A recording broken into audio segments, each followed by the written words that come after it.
para que entre alguien más, Ahí por ya lo estoy favor. grabando.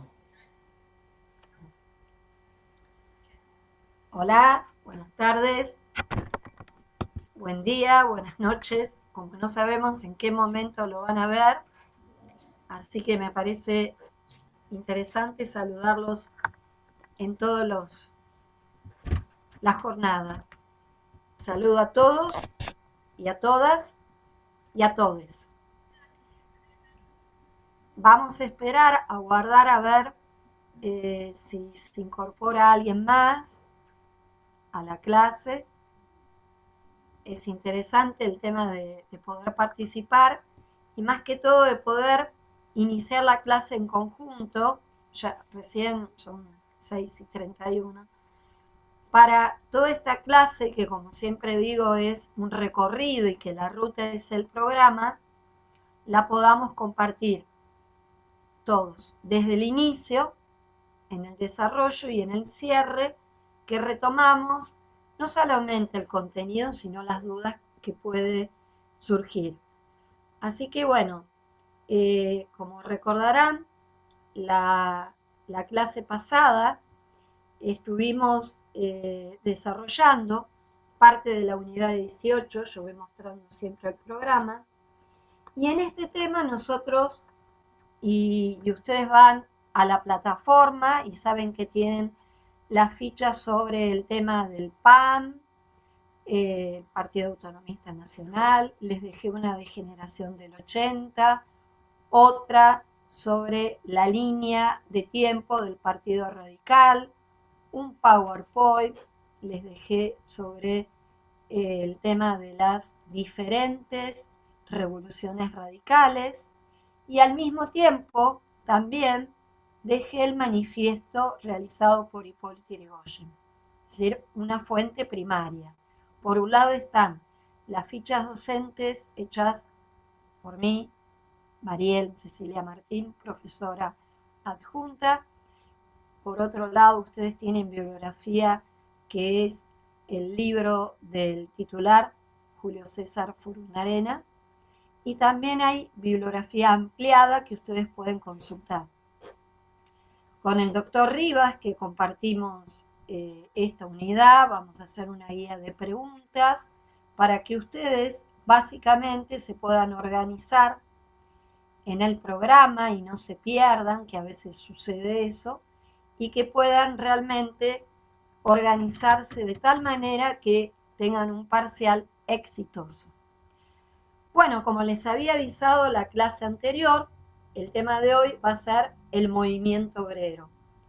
Pero a partir de este tema, que lo vamos a relacionar específicamente con diferentes aristas del movimiento obrero, porque no es solamente lo que tiene que ver con la cuestión histórica, sino que lo vamos a cruzar con aspectos internacionales, nacionales, lo que sería específicamente lo normativo, lo jurídico, pero al inicio de la clase me parece sumamente interesante empezar con dos hipótesis que les voy a pedir que las tengan en cuenta, ¿sí? Para que de esta manera, al finalizar de la clase, podamos hacer eh, un ida y vuelta sobre este tema. Una de las hipótesis que les voy a decir, esta es una de las fichas docentes que voy a incorporar de la clase de hoy en la plataforma y como ustedes ven es el impacto de la inmigración en el movimiento obrero argentino. La otra ficha que voy a sumar a la plataforma tiene que ver con el PowerPoint que vamos hoy a compartir y luego al finalizar de ese Power vamos a revisar estas dos hipótesis que yo formulé y se las voy a dar para que las vayan interpelando, que vayan pensando, para así hacer un aporte entre todos, ¿sí? Bueno, la primera hipótesis dice, para que puedan tomar nota, los focos de desarrollo de los movimientos obreros argentinos en la última parte de los siglos XIX y primera del siglo XX. Se vieron determinados por la distribución espacial de las comunidades de inmigrantes europeos. Esta es una primera hipótesis, que sería una pregunta, un tópico generativo para que lo interpelemos. Primero ustedes en forma individual, a lo largo del desarrollo de la clase, y luego en el cierre entre todos. Y la otra hipótesis para poder conversar es el marco ideológico de los mismos y las actividades productivas vinculadas al modelo centro-periferia. A los que se van incorporando, ya estoy indicando que va a haber 2 materiales en la plataforma, ¿sí? En relación a esta segunda parte de la unidad 18, que es el movimiento obrero. E indiqué 2 hipótesis para que luego podamos reflexionar entre todos.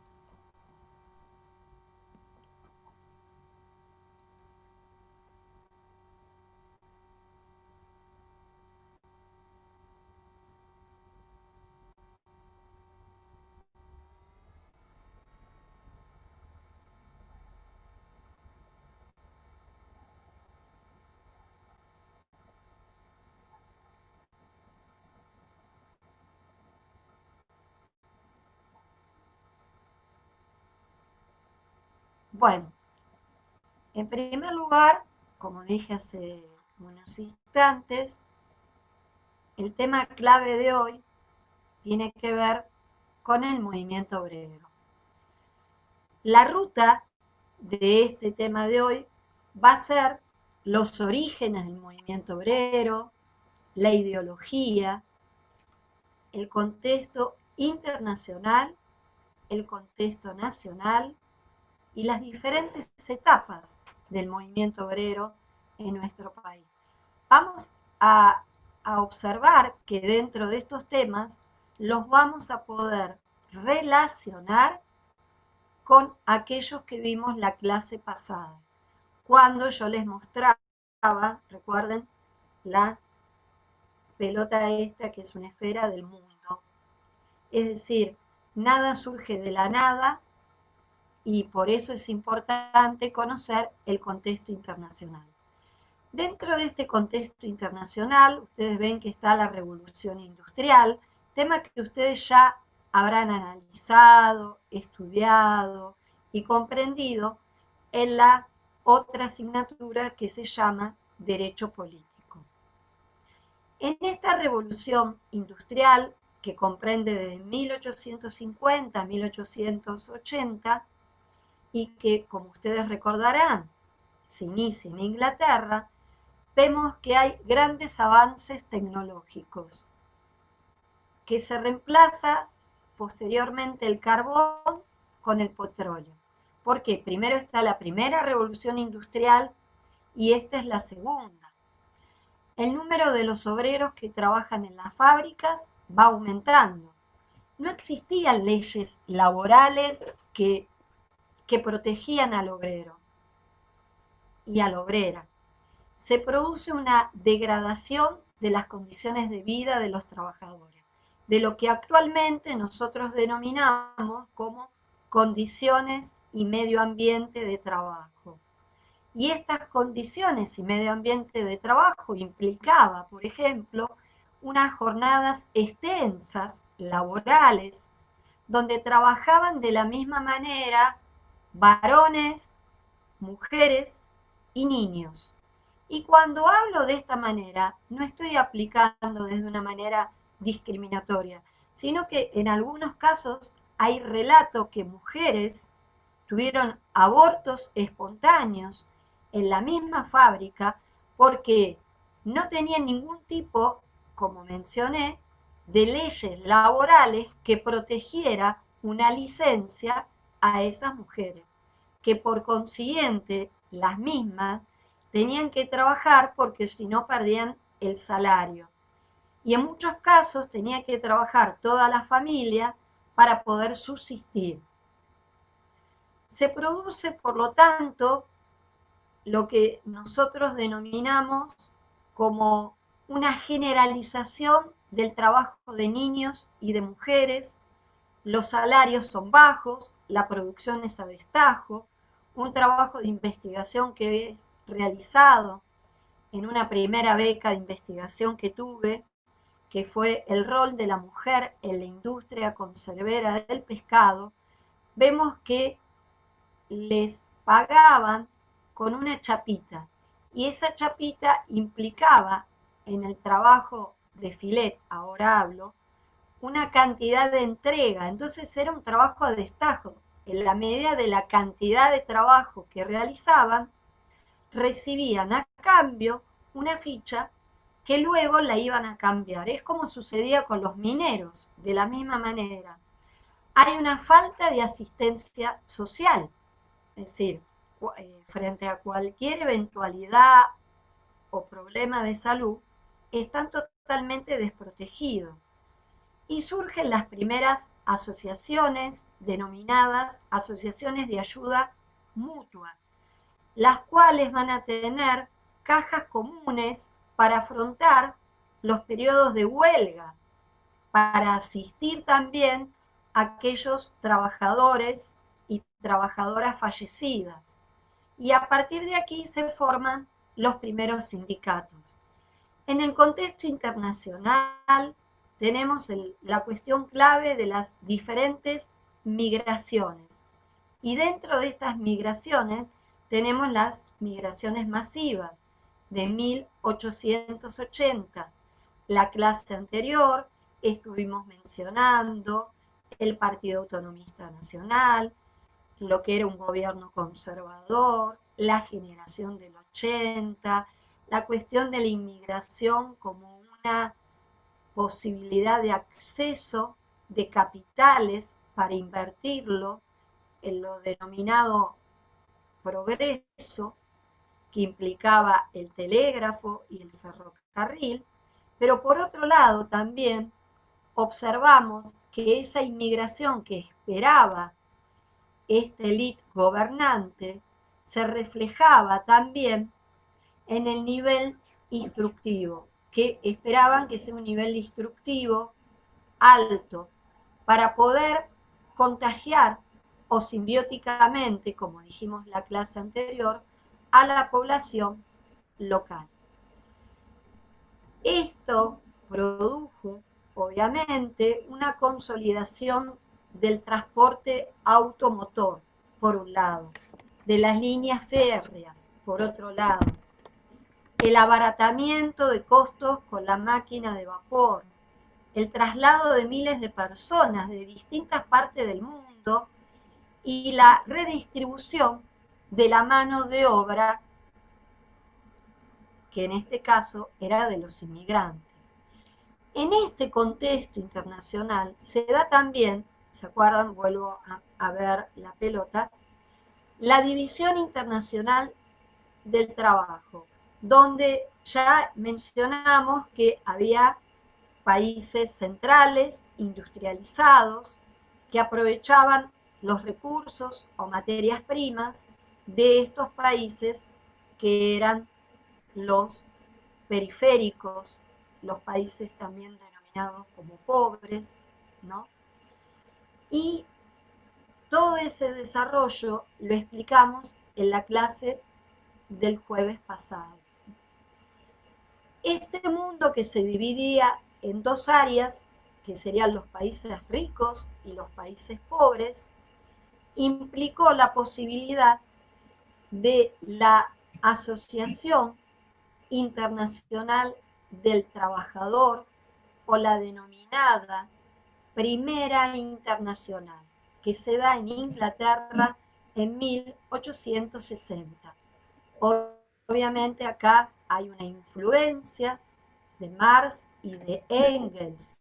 Ustedes, como ya conocen, estos dos autores, y especialmente Marx, que origina lo denominado socialismo científico, o también el marxismo.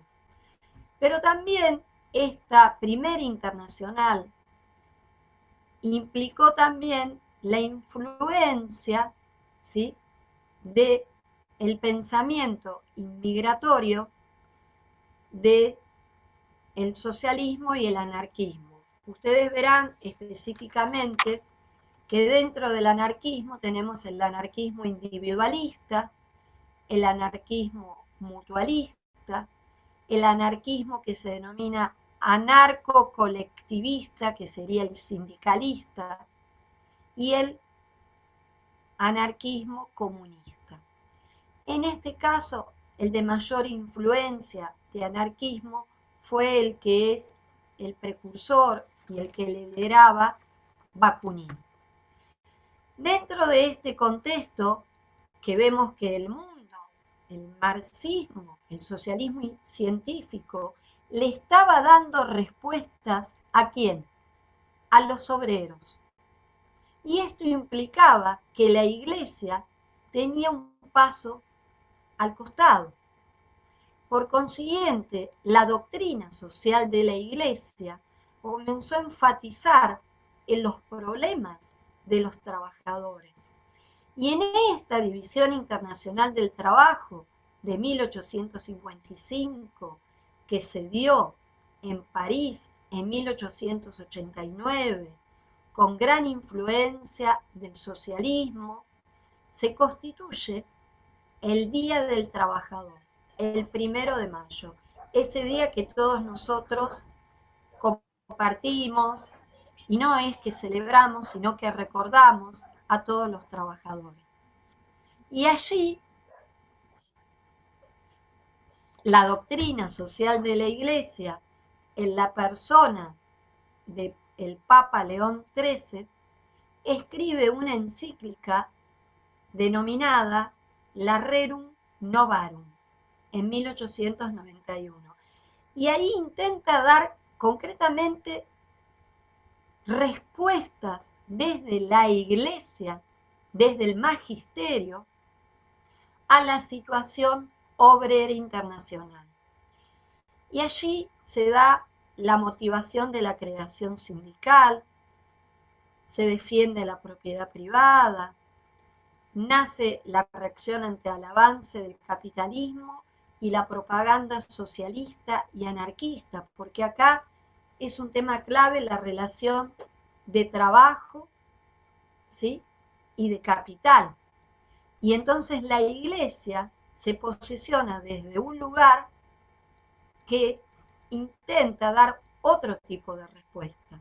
¿Qué pasa? Hasta ahora vimos a nivel internacional, luego vimos a nivel de la doctrina social de la Iglesia, y ahora vamos a ver a nivel nacional, es decir, la Argentina de 1880 a 1916.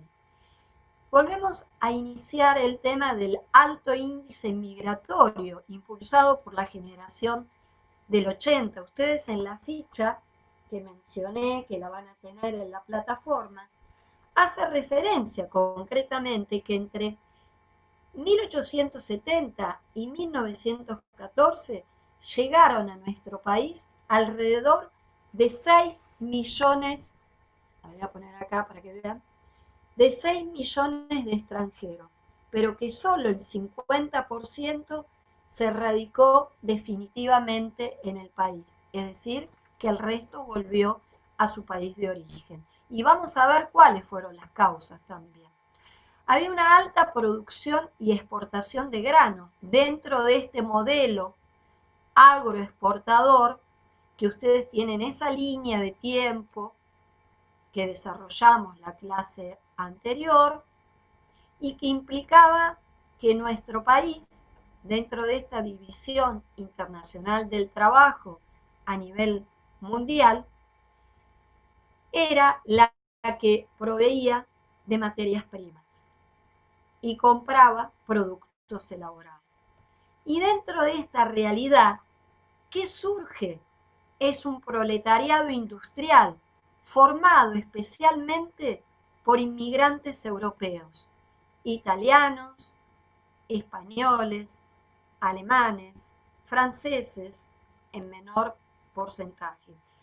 Y traen en ellos no solamente sus manos, que va a ser su fuerza de trabajo, sino que también tienen ese capital ideológico que son la ideología propia del socialismo utópico de Saint-Simon, de Robert Ewer, de Fourier, y también, como mencionamos antes, del anarquismo, ¿sí?, sindicalista de Bakunin. Entonces, desde este punto de vista, miren qué interesante que el petitorio obrero, el 1 de mayo de 1890, específicamente reclaman al Congreso puntos claves que van a llevar mucho tiempo lograr a través de leyes concretas. Que el otro día un alumno, Lucas, me hacía esta pregunta y yo le dije, Lucas, ya en la próxima clase lo vamos a desarrollar.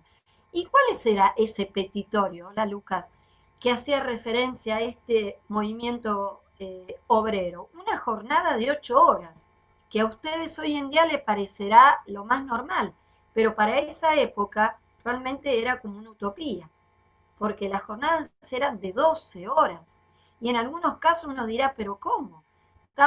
Su vida era el mundo laboral, no había ámbito privado.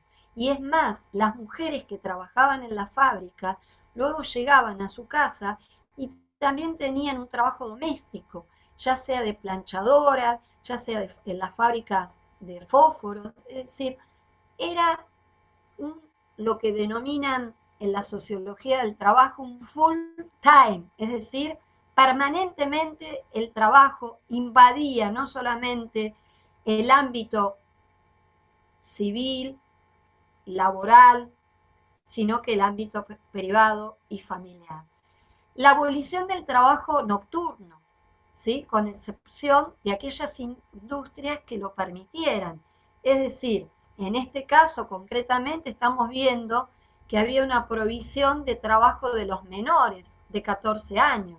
Pero yo les puedo garantizar que cuando hice ese trabajo de investigación del inicio de la industria conservera del pescado, se pudo comprobar a través de fotos de un registro fotográfico que tuve que trabajaban niños de 8, de 9 años y para llegar a la mesa de trabajo, ¿sí?, tenían que subirse a los cajones que en ese momento eran de madera. Entonces, era también la prohibición del trabajo para la mujer, ¿sí?, la abolición del trabajo nocturno, también para menores y para mujeres, un descanso no interrumpido para todos los trabajadores, que serían de 36 horas. La prohibición de trabajos y de sistemas de fabricación perjudiciales para la salud. Miren ustedes, esto que estamos hablando de condiciones y ambiente de trabajo. Recuerdo, y quiero compartir con ustedes porque es un tema propio que tiene que ver con nuestra ciudad de Mar del Plata, que en un trabajo de investigación, una persona que le voy a poner el nombre Pablo, esta persona hacía referencia que él, cuando comenzó a trabajar, la fábrica era de fierro.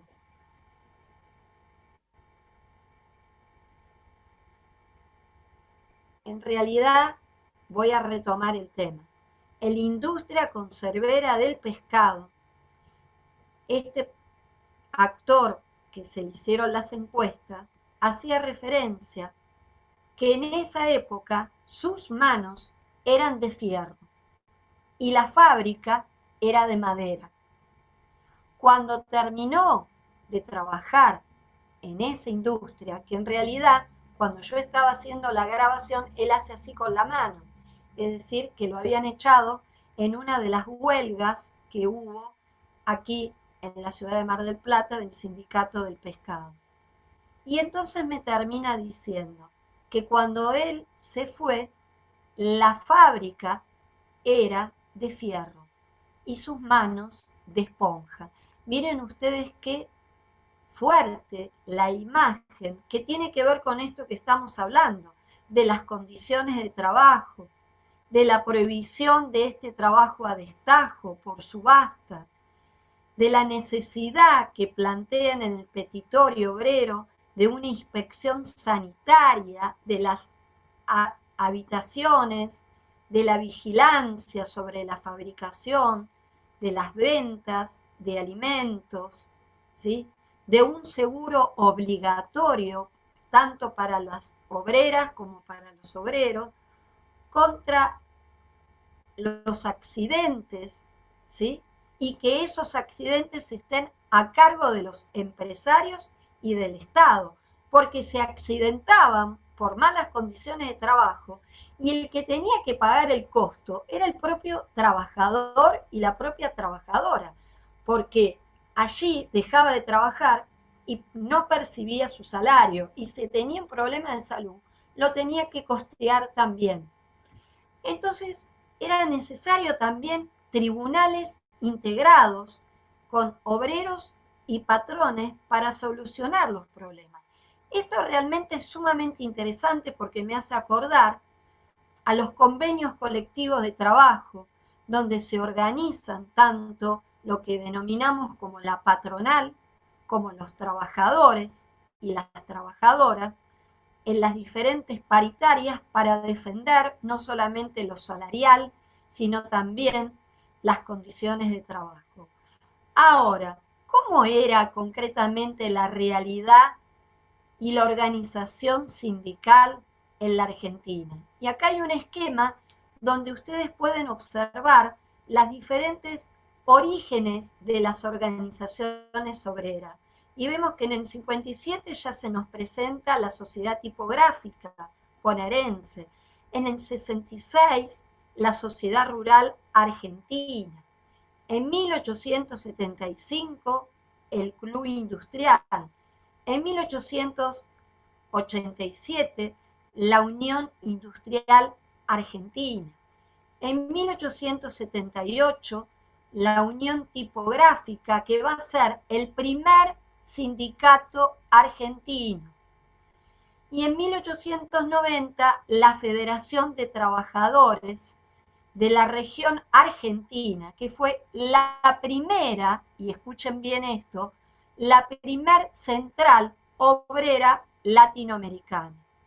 Dentro del movimiento obrero vamos a ver que hay diferentes corrientes principales del sindicalismo argentino, que ya lo mencionamos anteriormente, con la influencia socialista y la influencia del anarquismo, pero acá lo vamos a relacionar las diferentes federaciones o sindicatos con las posturas ideológicas. Y tenemos la FORA, que representaba a los anarquistas, la UGT a los socialistas y la CORA a los sindicalistas revolucionarios. Por consiguiente, ¿qué buscaban todas estas? Y obviamente un aumento salarial, reducir la jornada de trabajo y mejorar las condiciones de trabajo.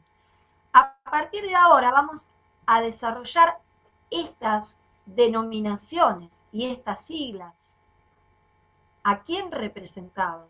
Y en una primera etapa podemos decir que era una reivindicación a los obreros, que eran estos que pertenecían al movimiento obrero inmigratorio. Es decir, en esta realidad había una fuerte política hostil, represiva, que se daba a los trabajadores y trabajadoras que venían de los diferentes países migratorios que mencioné. ¿Y cómo se busca el gobierno que pretendía detener las diferentes marchas, los diferentes huelgas, paros, boicots que se organizaban para la defensa de mejores condiciones de trabajo, para mejorar el salario y especialmente para reducir la jornada de trabajo, la respuesta fue a través de leyes. Y estas leyes fueron totalmente represivas e implicó la ley de residencia. Frente a cualquier disturbio, ese inmigrante directamente se aplicaba la ley de residencia y se lo retornaba a su país de origen. Ahora miren qué curioso esto, porque lo separaban de toda su familia. Es decir, él había venido con su familia y al que volvía a su tierra era esta persona que estaba militando y estaba haciendo una protesta y una huelga. Luego está, en 1904, el Proyecto de Ley Nacional del Trabajo, que a partir de ahí, en 1905, va a haber la ley de descanso dominical, porque se trabajaba los domingos también y con la misma cantidad de jornada horaria.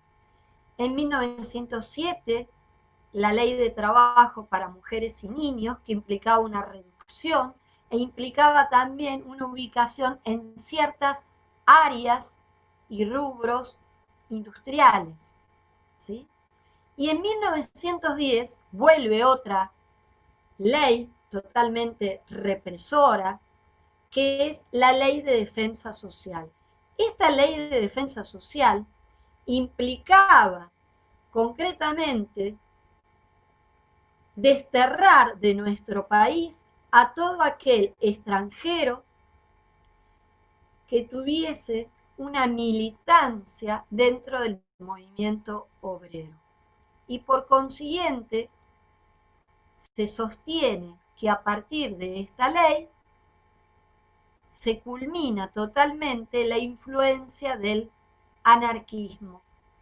Es decir, a partir de aquí, si bien nosotros en esta diapositiva vemos las diferentes represiones sufridas por los obreros y obreras.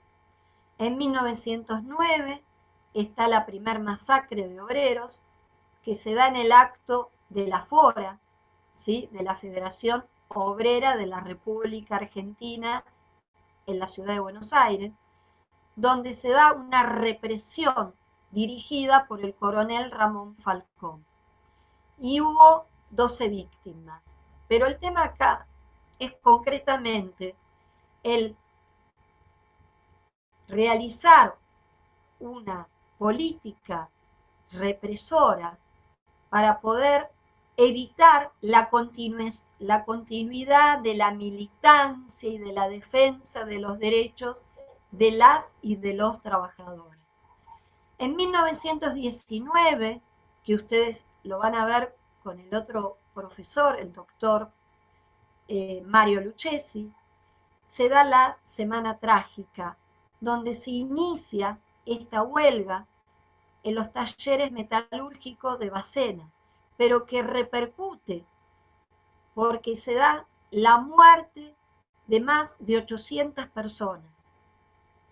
Y esto vamos a ver que tiene una influencia directa a la denominada Patagonia Rebelde, que ustedes habrán visto quizás algunos la película o habrán leído la obra de Osvaldo Bayer, donde una de las cosas claves que pedían los trabajadores, además de mejorar las condiciones de trabajo, porque dormían en lugares que eran realmente de escasas condiciones, además la jornada era extendida, la alimentación que se les daba era realmente insuficiente, y curiosamente el botiquín era escrito en inglés, o sea que ni siquiera podían acceder a leer las indicaciones dadas. Después ustedes acá van a poder, cuando vean el tema, lo que sucede en 1920, ya mencioné, y en 1955, que ya ahí estamos hablando durante lo que sería el gobierno eh, justicialista, donde se hace todo un bombardeo a la Plaza de Mayo. En esta línea de tiempo, como ustedes ven, que no solamente se le da la ficha docente, que ahora vamos a ver qué pensaron sobre las dos hipótesis, sino que también vemos este PowerPoint que fue realizado, y lo voy a indicar porque es lo que corresponde, gran parte de estas diapositivas por otros alumnos, ¿sí? De la cátedra que participaron en otros años. Y aquí ustedes ven, desde 1878 comienza la línea de tiempo del movimiento obrero y culmina en el 2014, es decir, supera en realidad los tiempos cronológicos que ustedes van a ver. Ahora volvamos entonces a lo que sería concretamente, ¿sí? La cuestión de las dos hipótesis que planteamos. Y dentro de esas hipótesis planteamos, a ver si la recuerdan para aquellos que llegaron más tarde, pusimos si los focos de desarrollo de los movimientos obreros, yo diría latinoamericanos y argentinos, ¿sí? En la última parte del siglo XIX e inicio del siglo XX, se vieron determinados por la distribución espacial de las comunidades de inmigrantes europeos. Y obviamente lo que nos queda claro con la División Internacional del Trabajo. A mí me gustaría aquí abrir el diálogo o el comentario a partir de la clase anterior y de lo que ven ustedes ahora en este tema del movimiento obrero, que es un tema totalmente vigente. ¿Por qué es vigente? Porque hoy en día yo tuve el honor de participar en un capítulo que se denomina Condiciones y Ambiente de Trabajo del convenio colectivo de las y los docentes universitarios, que es el único convenio colectivo que hay de docentes en la República Argentina. No sé si sabían ese dato. Lucas, te escucho con todo respeto lo que quieras comentar. Sí, no, que me había usted dicho que no, me había quedado pensando de la clase pasada, y usted decía que eran importantes las revoluciones, o le daba un tinte de importancia, y me quedaba pensando que, claro, que si no hubiera, por más que hayan fracasado, ¿no? Si en esas revoluciones no hubieran salido estas leyes laborales, o hubieran tardado más. Eso usted quería decir.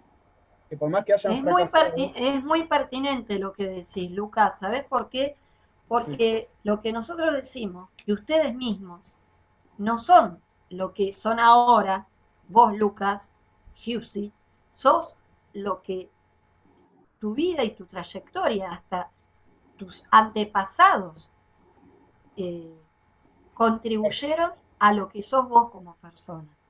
Entonces, ¿qué más que dentro de lo que es la historia mundial y la historia nacional? Que implica que es todo un proceso que va gestándose para lograr lo que fueron las leyes que después posteriormente en otras unidades que ustedes tienen, como expliqué la clase anterior y que van a tener los diferentes docentes para desarrollar el tema, van a ver cómo se suman.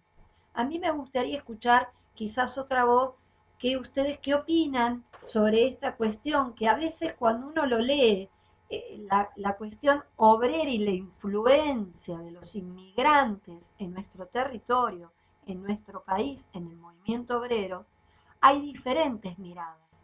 Y me gustaría, en base a lo que vimos el viernes pasado en la clase y lo que vemos ahora, abrir el diálogo para ver qué opinan al respecto de la inmigración dentro de lo que es el movimiento obrero argentino. Marcelo, ¿querés hablar? Sacate, abrí el micrófono. Hola, buenas tardes. No, lo que quería hacer era una pequeña Buenas tardes. quería hacer una pequeña reflexión relacionando lo que hemos visto y también aportando una experiencia personal.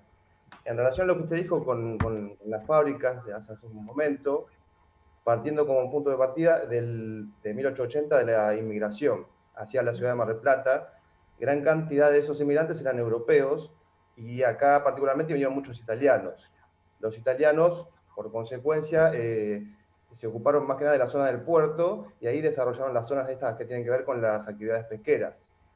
De a poco fue esto evolucionando y todo lo que usted dijo anteriormente, si bien yo no lo vi personalmente, pero sí me lo han contado, porque en alguna etapa de mi vida, ya lejano cuando era joven, yo también trabajé en este tipo de fábricas, y eso sí lo pude ver, y yo de hecho empecé siendo de 13 años, por ejemplo, a trabajar en esos lugares, y veo lo que usted me contaba, y bueno, a lo que quería llegar con esto es que en ese momento las condiciones de trabajo que me contaban de la época de los italianos y los hijos que venían eran unas, y después fueron mejorando, y a la época que yo llegué, aún así todo era insalubre todo, y gracias a la intervención de los sindicatos que en su momento han venido acá, también por partida de europeos, se ha ido mejorando de a poco.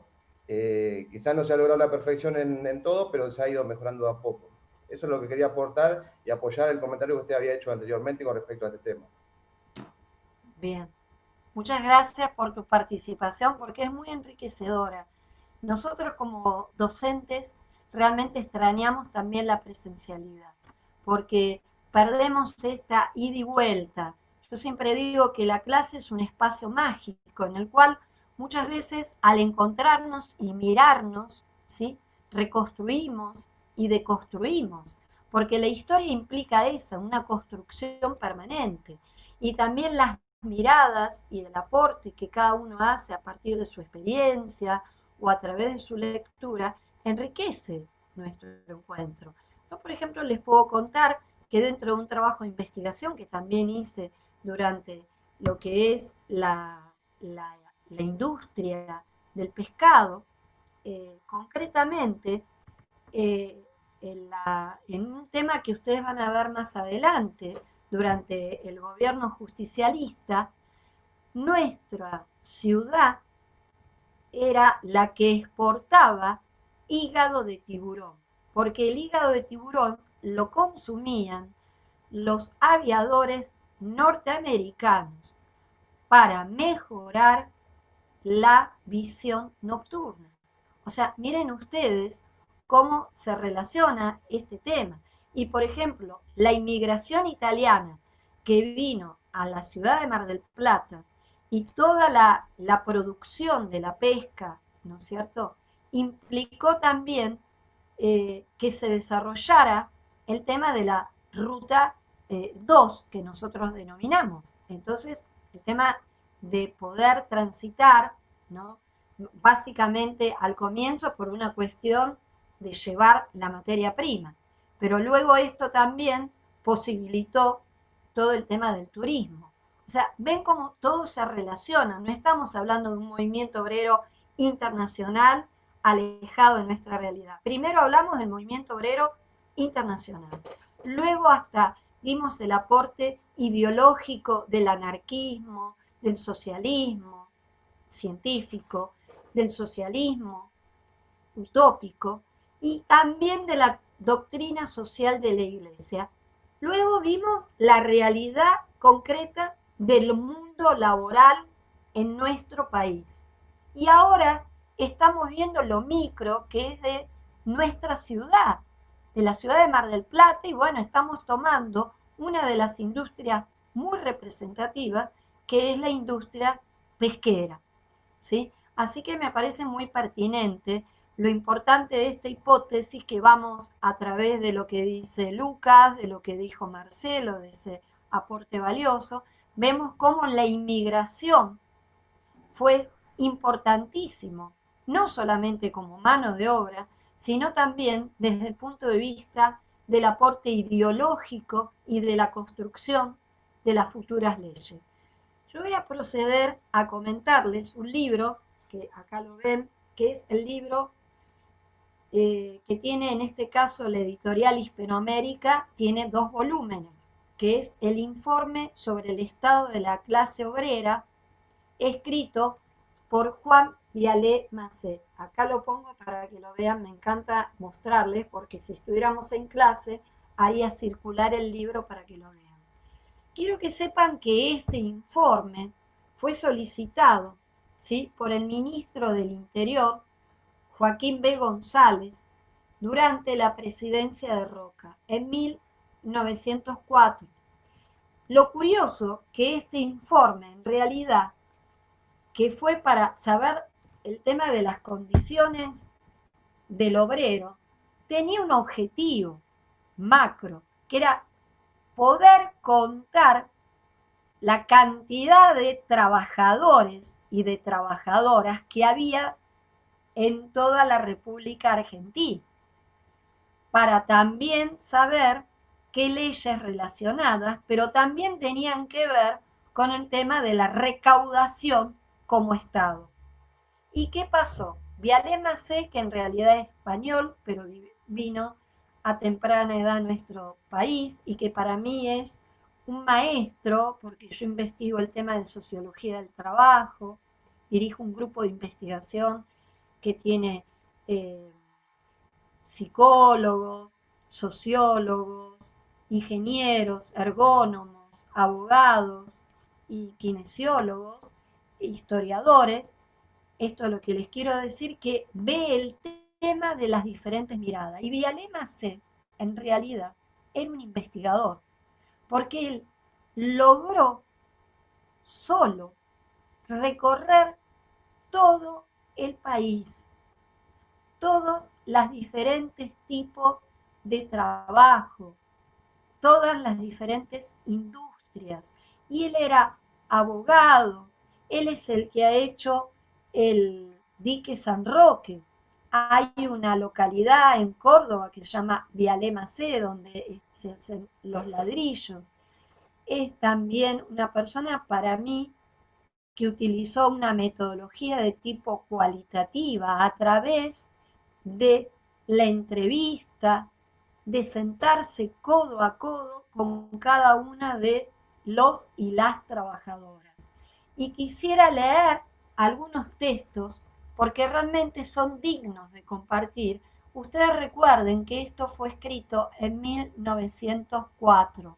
Esto fue presentado, ¿sí?, en lo que sería la Cámara de Diputados, y sin embargo fue como ahí, no digo archivado porque se tuvo en cuenta para las leyes posteriores, pero sinceramente es como que se sorprendieron de semejante estudio.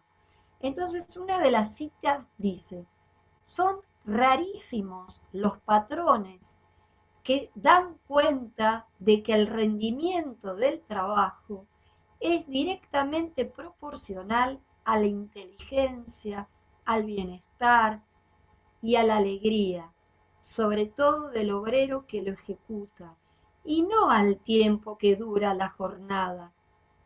Cuando ésta pasa de su límite racional, y mucho menos los que alcanzan a comprender que manteniendo sus obreros en la miseria, los mantienen en la tendencia al vicio, al delito, que ellos pagan en último término. Es decir, miren ustedes que este tema, que tiene que ver con el tema clave de alienación, extrañamiento, enajenación, que plantea Marx, ¿sí?, concretamente, y esto tiene que ver también con el trabajo de uno. No es lo mismo trabajar en un ámbito que realmente se lo valore, se lo reconozca, y eso implica que esa valorización hacia su trabajo también va a construir esa subjetividad, no solamente como trabajadora y como trabajador, sino también como persona. Y esto es sumamente importante. Yo recuerdo una anécdota que cuando trabajaba en la biblioteca municipal, que la quiero compartir, que estudiaba y trabajaba, en un momento me pusieron con un sello, sellar papelitos en blanco. Entonces estaba las 7 horas así, sellando, sellando, sellando. Y en eso aparece una persona que era un interventor en la biblioteca y me dice, ¿qué tal? ¿Cómo anda? ¿Todo bien? Y yo lo miro y le digo, estoy reflexionando sobre la enajenación que plantea Marx en el trabajo. Me acuerdo que pobre hombre, lo descoloqué, me miró, entró al escritorio, me mandó a llamar y me dijo, ¿usted qué estudia? ¿Y usted qué le gustaría trabajar? Y a mí me gustaría ir al Museo Barili, que es el Museo de Historia. Bueno, a partir de mañana usted va a trabajar ahí. Miren qué fácil. ¿Cuántos de nosotros y de nosotras y de nosotres tenemos la suerte de trabajar en lo que nos gusta? Yo soy una apasionada de la docencia y de la investigación y una afortunada de trabajar en aquello que me gusta. Pero también es importante ver que dentro del trabajo no cuesta nada que el trabajador pueda elegir, o el mismo empresario o la misma patronal reconozca y escuche la voz de ese trabajador que quizás en otro lugar va a trabajar feliz.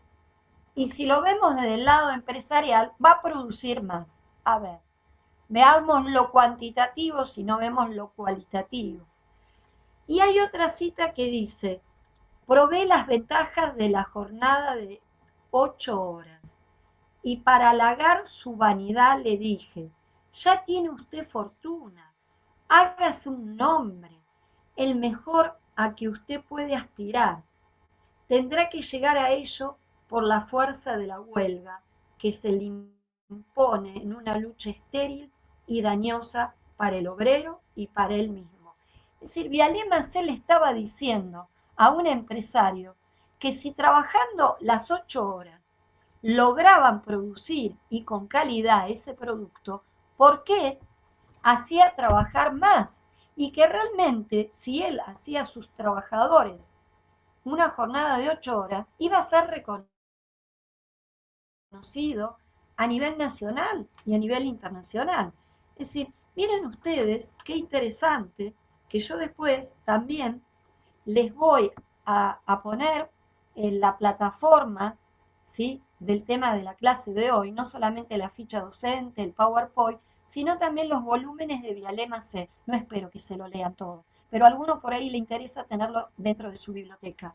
Para terminar con la palabra de Vialema C, cuando dice, cuando en las cumbres de Famatina, ustedes saben que es una mina, Famatina, he visto cargar con 60 y más kilogramos, deslizarse por las galerías de las minas, corriendo riesgo de todo género, en una atmósfera de la mitad de la presión normal, cuando he visto en la ciudad de La Rioja al obrero ganando solo 80 centavos, metido en la zanja estrecha de una cañería de aguas corrientes, aguantando en sus espaldas un calor de 57 grados, a las 2 de la tarde. Cuando he visto a la lavandera de Goya lavar la decena de ropa a 30 centavos, bajo un sol abrasador. Cuando he visto en todo el interior la explotación inicua del vale de proveeduría, cuando he visto en el Chaco explotar al indio como bestia que no cuesta dinero, y cuando he podido comprobar por mí mismo los efectos de la ración insuficiente en la debilitación del sujeto y la degeneración de la raza. No han podido menos que acudir a mi mente aquellas leyes tan previsoras de todos estos y otros detalles que han reproducido en cuanto se ha creído que faltaba. Miren ustedes que no solamente Vialema C hizo un análisis cuantitativo, sino cualitativo. Se sentó al lado y escuchó a cada trabajadora, a cada trabajador. Se sentó y observó el trabajo. Y miren cuando dice del alimento, que ese alimento que les daba no satisfacía para poder seguir trabajando. Las jornadas, las condiciones de trabajo, la excesiva temperatura, el frío, el agua. El trabajar en una mina, no sé si alguno de ustedes ha ingresado, es realmente una de los lugares de condiciones insalubres tremendas, porque tiene que ver con muchas cuestiones que afectan no solamente la salud física, sino la salud mental, los denominados riesgos psicosociales hoy en día, que son esos riesgos que son invisibles, que cada uno de ustedes por ahí los sufre trabajando y no se da cuenta porque los termina naturalizando. Y cuando uno naturaliza no ve. Entonces ahora voy a cerrar el libro y los voy a mirar a los ojos a través de esta cámara. Entonces yo los comprometo que cuando estudien este tema traten de abrir no solamente la mente, sino que también abrir el corazón y traten de hacer un viaje en el cual vean la importancia de lo que fue la inmigración dentro del movimiento obrero, la influencia ideológica, toda la lucha y militancia, pero también que valoren este estudio, que es un estudio de investigación, un estudio que tuvo una metodología increíble en la cual Vialé Macé se trasladó en burro, en carreta, caminando para poder hacer un estudio de toda la realidad del movimiento obrero argentino. Como verán, he organizado la clase de hoy de tal manera para que ustedes, más que se queden con contenido que lo tienen, y lo tienen también en la plataforma, sino que se queden interpelándose, no solamente del pasado, sino en su propio presente. ¿Qué mejor trabajar en un lugar donde uno pueda tener ese espacio de diálogo con el otro? No ese control que en realidad no permite el desarrollo. El que trabaja feliz trabaja mejor. Y el que trabaja mejor también construye su subjetividad, su vida privada, su calidad laboral, sus condiciones de trabajo, mejoran también su calidad de vida y su salud. Así que ahora... Yo te quería decir algo más. Sí. Que lo de las 12 horas de trabajo no es algo del siglo pasado. Porque yo he trabajado en playa varios años, como 7, y muchas veces he estado 12 horas, la mayoría del tiempo de los años he estado 12 horas trabajando. Ya es algo que no lo quiero hacer, pero es algo que está a día de hoy, sigue como algo natural. Bueno, está muy bien el aporte que hiciste, Lucas, pero por eso al finalizar, en forma irónica, no sé si se dieron cuenta, dije ese comentario, que las condiciones y ambiente de trabajo nos siguen impactando.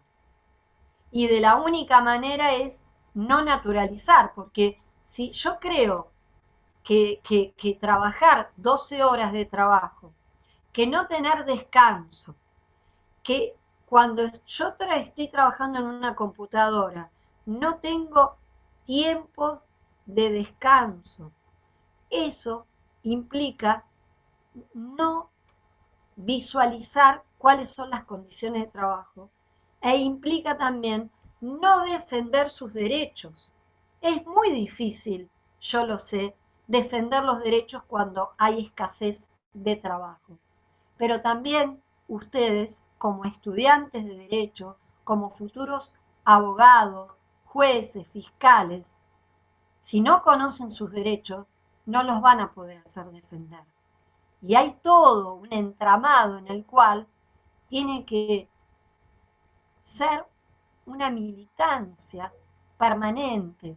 Y cuando hablo de militancia, hay gente que le suena mal como algo malo. No, yo milito cada día que me levanto, cuando organizo mi clase, cuando tengo mi espacio de lectura, cuando escribo para un congreso, cuando expongo en un congreso. ¿Por qué? Porque trato de ser coherente con lo que digo, con lo que pienso y con lo que hago. Entonces, esto es lo que ustedes tienen que tener, ese compromiso. Y esta defensa del movimiento obrero no ha terminado, porque lamentablemente cada vez hay cuestiones más perversas. Hablamos de la primera revolución industrial, hablamos de la segunda revolución industrial, tenemos una tercera revolución industrial que tiene que ver con lo digital, y actualmente estamos atravesando una cuarta revolución industrial en la cual es inmaterial, pero que nos invade de tal manera como nos está pasando ahora en este momento, que perdemos no solamente subjetividad, sino que perdemos noción de tiempo y de espacio, donde la mesa de trabajo era la mesa de encuentro de la familia. Ustedes mismos vean que yo me preparo para encontrarme con ustedes, pero no todos están en las mismas condiciones. No todos pueden acceder a un Wi-Fi, que en el caso mío yo veo que por momentos se fue detuviendo. No tiene el soporte tecnológico, llámese computadora o teléfono de alta gama. Y eso también sigue siendo luchar por las condiciones de trabajo, tanto de ustedes como alumnos, de los no docentes, de los docentes y de todos trabajador y de todas trabajadoras y de todos trabajadores. A ver si queda claro. Por eso cuando yo digo que la materia historia implica el derecho de historia constitucional argentina, no es un tema muerto, acabado, sino que es en permanente movimiento dinámico, y ustedes son los que se tienen que comprometer para actualizar. Bueno, no sé si hay alguna pregunta más. Yo les comento que voy a hablar con el doctor Héctor Rivas para hacer una guía de preguntas, como si fueran de repaso por los temas que estuvimos dando, y lo vamos a incorporar, ¿sí? Para que ustedes tengan idea de esta unidad, las preguntas. Va a ser similar al primer parcial, preguntas bien concretas, ¿sí? Para que puedan ser contestadas sin dificultad. Eso por un lado, y como siempre termino diciéndoles que espero que estén bien, que su familia esté bien y que nos sigamos cuidando como podemos, porque obviamente todos ya empezamos a trabajar y bueno, también tomar las medidas para cuidarnos. No sé si Nancy, Zulma, Nadia, Verónica, Marcelo, Luca, creo que hay chat, así que lo voy a abrir. A ver. Bueno, todos van preguntando. Profe, una pregunta, no sé si ya la diste, Lucas. Sí, ya la dije. Nancy, ¿la leo? ¿Cómo se hace con empresarios? Hacen lo que quieren con la gente, hacen la semana prueba y así se pasa la temporada entera explotando a la gente. Totalmente de acuerdo. En el puerto, Sí. puerto pasa, todo el tiempo. Yo conozco mucha gente que los toman una semana, los que explotan, como decía Lucas, 12 horas, 14 horas, y dicen a prueba, no les pagan, porque es a prueba. Y nada, conozco muchísimos chicos, chicas, y todo el tiempo, ¿sabes cómo los explota? Bueno, un fulanito que está en el puerto, ¿cómo se llama esto? Donde están todos los restaurantes ahí. Y nada. La banquina. No, la banquina no, porque en la banquina les pagan bien a los chicos, o sea, más allá de que estén en mutuo acuerdo de que trabajen 12 o 14 horas, ahí sé que les pagan bien. En donde no les pagan y los toman a prueba y los explotan, pero vos no sabés las cosas que le hacen a los chicos, es en los que están ay, ¿cómo es que se llama? En el centro comercial. Centro comercial, ahí. El Nancy, timón, yo algo te digo parecido. algo, Nancy, yo te digo a vos y le digo a todas las compañeras y los compañeros de esta cátedra, que es muy importante esto que hablamos hoy, porque implica la interpelación, esa palabra que yo siempre utilizo. Interpelar no es preguntarnos a nosotros mismos. A veces duele, a veces no es fácil, a veces vemos cosas que no queremos ver, pero en todo nivel, a nivel personal, a nivel familiar. Cada Sí. uno de ustedes en este momento puede estar transitando y atravesando, y yo misma, que ustedes me ven acá toda, no saben qué estoy atravesando. Entonces, creo que esta situación de este tema nos sirve para despertar, y quiero que este tema que planteaste vos y que planteó Lucas y que planteó Marcelo, y ahora voy a ver qué dice Zulma también en el chat, se lo planteen en la próxima clase, que es mañana, al doctor Mario Lucchesi, que es el abogado, que es concreto. Acá la realidad es que la prueba se tiene que pagar. Es mentira que la prueba no se paga. Así que mañana, no, ya lo sé que no se paga, pero para porque eso... está arreglado con el, digamos, con el Ministerio de Trabajo. Bueno, eso no es tan así, así que mañana con el doctor Mario Lucchesi, pueden tratar, yo me voy a adelantar sobre el tema para que ustedes también, él lo pueda relacionar con el tema que le toca, porque él va a dar la unidad 19, ¿sí? Y que ahí también está todo el tema de los diferentes problemas obreros y las cuestiones de las leyes. Esperemos que cambie. En realidad la ley está, el tema es hacer cumplir la ley. A veces no es cuestión de cantidad de ley, sino que la ley, porque donde hay una necesidad hay un derecho, y donde hay un derecho tiene que haber una ley que se cumpla. Y eso es indiscutible. Zulma, ¿querés hablar en vez de yo leerlo? Dale. ¿Cómo quiera, doctora? Sí, no, a ver, se me fue el micrófono. Me refería a que, por ejemplo, en realidad, en cuanto al tema de proteger a los empleados, a los trabajadores, muchos de los sindicatos no están así, no están verdad, porque en realidad cuando hacen negociaciones con los sueldos, ya lo tienen previsto desde antes ellos, primero se aseguran a ver qué resultado les da, cómo responde el empleado, y después lo arreglan, pero nunca lo arreglan a beneficio del empleado. Siempre es a favor, digamos, no de todos, ni general, ¿cómo decirlo? Arreglan ellos el porcentaje que a ellos les interesa y las condiciones de trabajo, y muchas veces no condice con la realidad, no es que los están defendiendo, es como que los conforman un tiempito y dicen que luchan o que ganaron gracias a ellos, y en realidad no es tan así. Siguen trabajando mal, en negro. He visto fábricas de gente de costureros, por ejemplo, en donde están en una casita con 10 máquinas de coser mal, encerrados sin ningún beneficio, sin nada. Y por lo general pasa, igual que a los chicos que dicen que también del puerto, o el mismo empleo que le ofrecen a los chicos en la parte esa también de la parte comercial del puerto, porque también tengo hijos que han ido a repartir currículums, ir a ver, y no les han pagado directamente.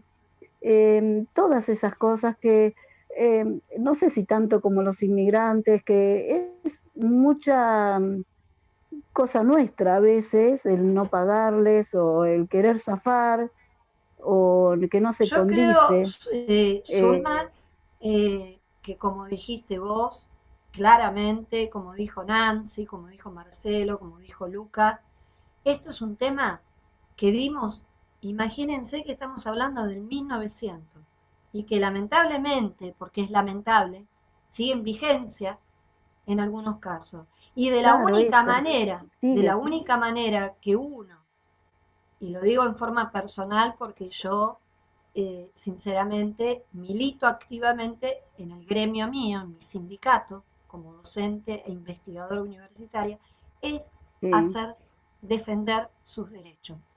Para mí, claro. realmente la Y clase de hoy participar. es enriquecedora porque si bien vimos un contenido que es propio del programa, de la ruta, que digo yo, la hoja de ruta, sin embargo, nosotros lo que Sí. hicimos es algo que era totalmente eh, en una hoja, lo transformamos en carne, en vida, en pensamiento, en sentimiento.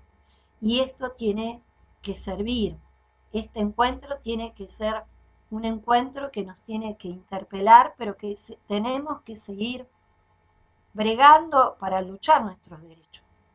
Así que yo Sí, por eso. Sí, yo también estoy en un les gremio digo de que mi trabajo y mañana, todo, y bien, que mañana sigan planteando esto porque ahí van a poder eh, eh, capitalizar eh, el conocimiento específico eh, de derecho laboral que tiene que ver con esa unidad del doctor Mario Lucchesi. ¿Sí? Bueno, esta va a ser la última clase que tengamos conmigo. Saben que yo no los abandono, que en la plataforma no, los cuido. sí, está Si todo. alguno abrió la plataforma, vio que todo lo que yo prometí el viernes lo tiene. No Sí, sé si sí. alguien vio, abrió. Está Bien, todo, sí. Sí, bien. sí, Y sí. de la misma Lo abrimos, sí, sí. manera voy a hacer con el material, ni bien termine, no, porque tengo otra actividad, pero la van a tener, para mañana la van a tener. La guía de repaso de la unidad 18, voy a hablar con el doctor Rivas para poder culminar. Bueno, me quiero despedir y me gustaría que todos nos saludemos y nos abrazamos Gracias, doctora. virtualmente. Muchas gracias. Gracias a Gracias. todos por Muchísimas estar. gracias. Gracias, Gracias a Gracias, usted. doctora. Gracias, doctora. Gracias. gracias.